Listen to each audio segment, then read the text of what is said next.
Quand on voyage avec son véhicule récréatif, peu importe où on va, je pense qu'on doit toujours être bien outillé. Mais quand je parle de bien outillé, je parle aussi des outils de navigation. On va demander à Nathalie, quels sont pour toi, par exemple, les meilleurs outils de navigation?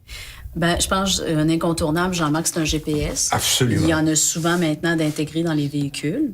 Il y a aussi des appareils dédiés, comme Garmin, TomTom, Rub-McNally. On peut aussi télécharger des applications sur nos appareils mobiles. C'est-à-dire la tablette, le téléphone, ces choses-là. Exactement. Il faut juste faire attention. Il y a certaines applications qui ont besoin d'Internet pour bien fonctionner. Ça coûte des sous, ça. Exactement. Donc, on veut s'assurer qu'elle fonctionne uniquement avec le module GPS d'intégrer. Là, il n'y aura pas de frais supplémentaires. Ça, c'est important. Exactement. Un deuxième outil que j'aime beaucoup, c'est le NextExit. Moi, c'est ma Bible. Alors, tu sais que c'est le livre qui répertorie tous les autoroutes classées par État aux États-Unis. Les I, là, les interstate. Exactement. On retrouve là répertoriées toutes les sorties de chacune de ces autoroutes-là. Et chacune des sorties, on a tous les services qui sont disponibles, classés par camping, station-service. Exactement, tous les services qu'on peut avoir besoin sur la route. Alors, c'est très pratique. Et on indique les endroits qui sont propres aux véhicules récréatifs. En fait, par exemple, une station-service, elle est en rouge. Ça veut dire que c'est facile pour un VA de circuler à l'intérieur de cette station-service-là. Ça aussi, c'est très utile. Ça, on peut se procurer ce bouquet-là avant de partir? On peut se le procurer avant de partir. Ils le vendent au CAA. On peut l'acheter en ligne ou on peut attendre d'être rendu aux États-Unis et le vendre dans les grands magasins et les stations-service. C'est quand même quelque chose d'assez facile à trouver. OK.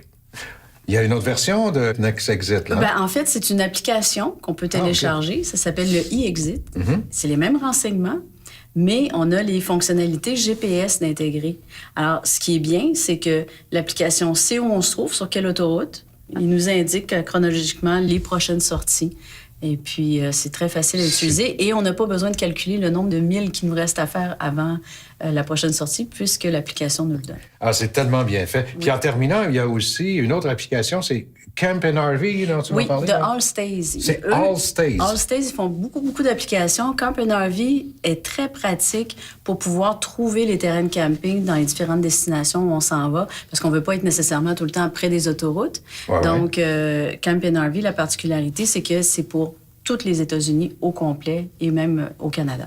On peut trouver plus d'informations sur ton site? Oui, en fait, tous les liens, toutes les informations que j'ai données sont sur zadtrotter.com. Merci beaucoup.